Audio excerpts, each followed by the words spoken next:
Hi, this is Brian Lehrer. You're listening to WNYC On Demand, podcasts, streaming, and MP3 downloads, available when you want to listen at wnyc.org and iTunes.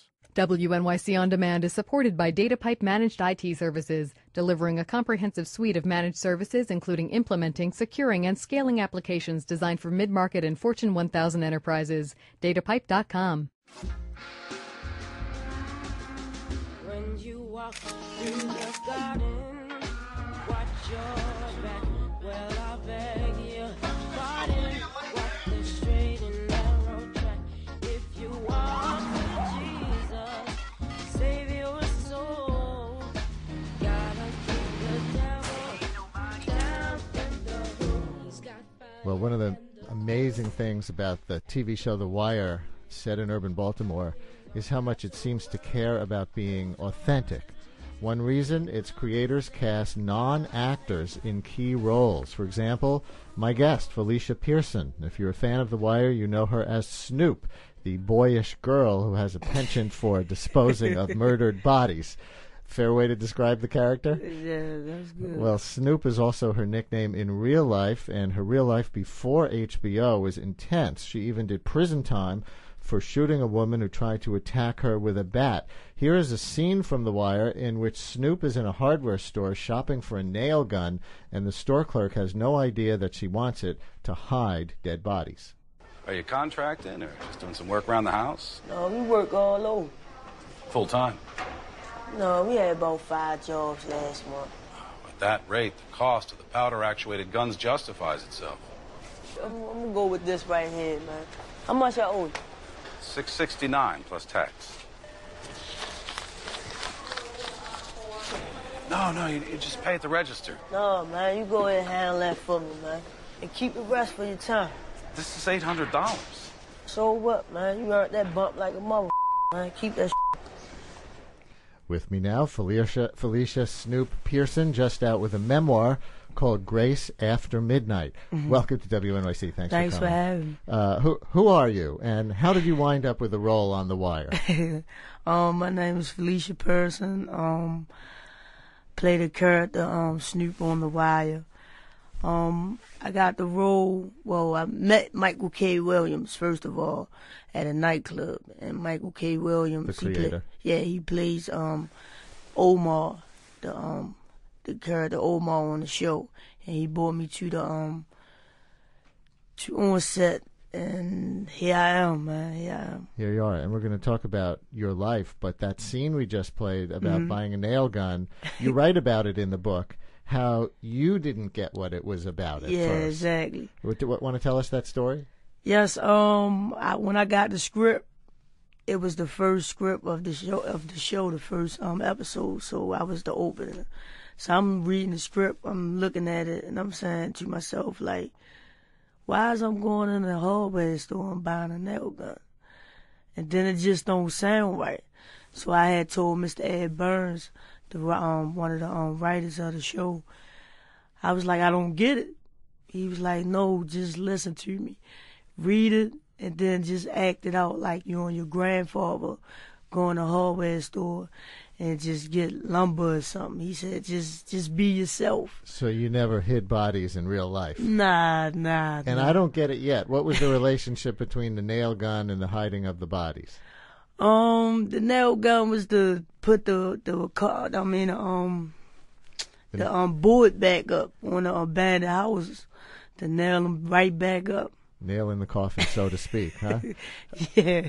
But The Wire is authentic for you because so much of your memoir sounds like countless scenes from the show. You were born to a crack-addicted mother, you write. At age 10, you had seen murders close up. A friend of your mom's who was pregnant was killed with an arrow through her stomach that also killed her unborn child. That's horrible. Mm-hmm. How did being surrounded by these kinds of things affect you at a very young age? I really can't speak on how it affect me. It just made me a stronger person, you know, and just treat life like it's your last every day, because you never know what's gonna happen. That's a big effect. Yeah, it's a big effect. Living your life like you could die tomorrow, Yeah. even if you're 19 years old. Yeah, even if you're 10. You know, just walk down the street and something will happen. I mean, you say that The Wire and my book is like Similar, real similar. life and Yeah, the fiction. exactly. Is that what you think? I mean, my life is reality, all day reality. Some things that people that go through in life that they'll probably never come out their mouth and tell you, you know. And The Wire is all reality. They just put it out there that this is what's going on in the world. Either it's in Baltimore, New York, Chicago, wherever it's going on, these things is going on. It's a scripted drama, but it's more of a reality show Yes, it is. than It's American very Idol. real. Yes, it is. You spent some of your youth in prison after you were convicted of shooting a woman who tried to hit you with a lead bat, according to the book. Mm-hmm. Will you talk about that incident? I was a hard-headed little kid, you know, hard-headed, make it soft behind. I mean, like all kids, they run and see a fight. Oh, they fighting down the street. So I ran and seen a fight. How old were you? I was 14 and a half. And I ran down the street to see a fight. And so happened the girl put me in a fight, you know, tried to take my head off with a bat. And that was just the worst day of my life, and her life too, you know. And if I could change that, I could go back and just change that right there. You were carrying a gun? Yes, sir. You happened to have one on you at that moment. How much time did you do? I did 6.5 years. So from age 14 till like 20, you were in prison? Yes, sir. Well, you write about how prison changed you. How did prison change you? Because I don't like nobody telling me what to do. You know, lay down, go to sleep. Like who likes prison? You know, and like the things that I went through in prison. You know, like the officers, the inmates just being around a whole bunch of women nagging every day. It just made me realize a lot of things, like this is not the place and this is not life. And the title of your book, Grace After Midnight, refers to a revelation you say you had in prison, correct? Mm-hmm. Tell us about it. How can I put this? Grace is right now. It's happening right now. You know. In the religious sense? Yeah, in the religious sense. Grace is happening right now because I'm gonna switch it up for you. Midnight, I put this. Midnight is like everything I went through my whole life, from me being born, almost dying, being a crack baby, to all the way up to prison, coming home. Everything. That's midnight. Things that, I mean, when it get dark outside, you follow me? I do. When it get dark outside.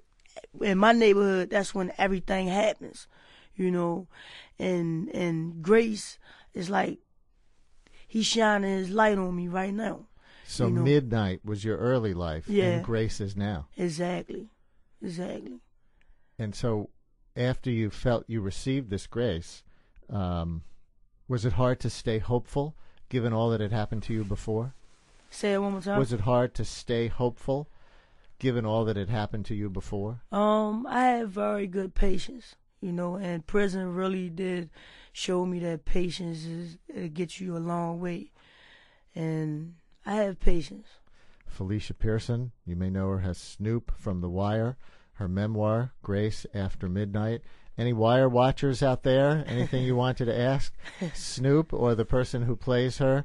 Maybe some of you identify with this character. Maybe some of you are identifying with the story that you're hearing right now. Give us a call for Felicia Pearson, 212-433-WNYC, 212-433-9692, or post a comment to our comments page at WNYC.org. Click on Brian Lehrer Show. Here's another scene that includes Felicia Pearson as Snoop. In this scene, she's asked to kill a rival gang member, and she does it on the back of a motorbike with her pigtails waving as she speeds off. Your turn, girl. It's about time. For real.